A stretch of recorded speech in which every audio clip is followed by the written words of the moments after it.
Welcome to The Explainer. You know the sound, right? If you're a parent or have ever babysat, you've heard it.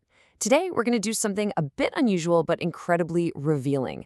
We're taking a standard 30-minute block of those seemingly chaotic toddler nursery rhymes, the kind that plan an endless loop in living rooms everywhere, and we're going to transform it into a fascinating, highly structured educational matrix.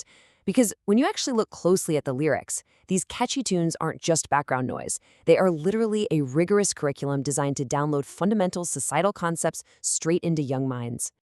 So let's take a quick look at our syllabus. We can group these repetitive songs into four main subjects: early math and economics, zoology and human anatomy, essential daily life skills, and lastly, the logic of consequences.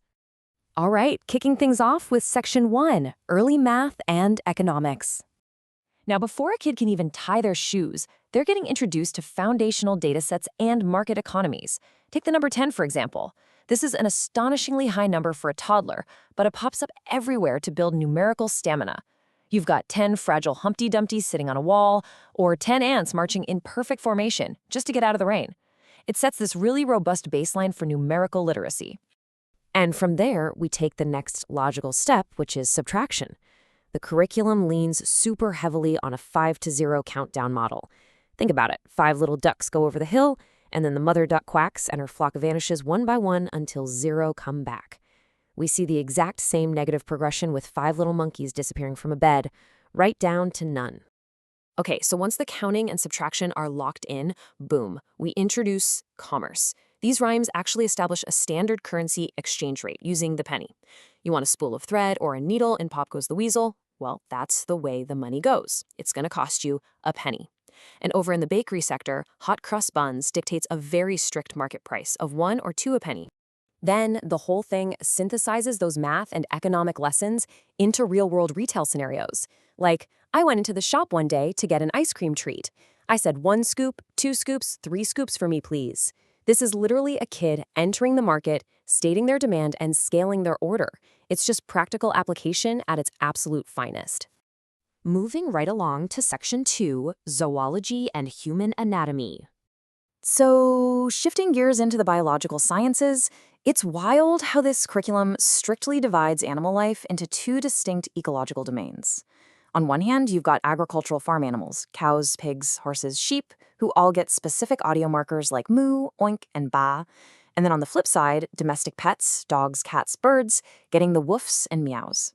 It's this perfect binary system to help learners instantly categorize the biological world around them. But wait, the biological training doesn't just stop at simple categorization. It tests spatial reasoning and environmental awareness by putting animals in totally absurd rule-breaking environments. Like in Skip to My Lou, where you have to visualize flies in the buttermilk, rats chewing in a bread box, and cows roaming in a cornfield. It's basically a drill in spotting when biological entities are in the completely wrong habitat. And anatomy? It's not just theoretical. It is highly dynamic. Physical education gets seamlessly woven right into the biology lesson. Kids are instructed to march, jump, and punch, but those kinetic exercises are paired directly with a rigorous anatomical checklist: head, shoulders, knees, toes, eyes, ears, mouth, and nose. It forces the learner to actively map out their own nervous system while, keeping their heart rate up. Next up is Section 3, Essential Daily Life Skills. Now, beyond the pure academics, this matrix delivers some highly specific, totally non-negotiable step-by-step instructions.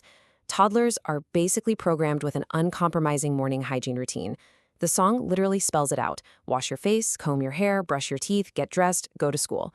Absolutely no room for deviation. It's an algorithmic approach to starting the day. And just to ensure maximum compliance, this routine comes with a strict deadline. That recurring temporal mandate early in the morning echoes at the end of every single instructional stanza.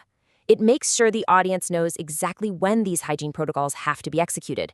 Time management, drilled in from day one. The culinary arts get taught with the exact same precision, though maybe a bit messier.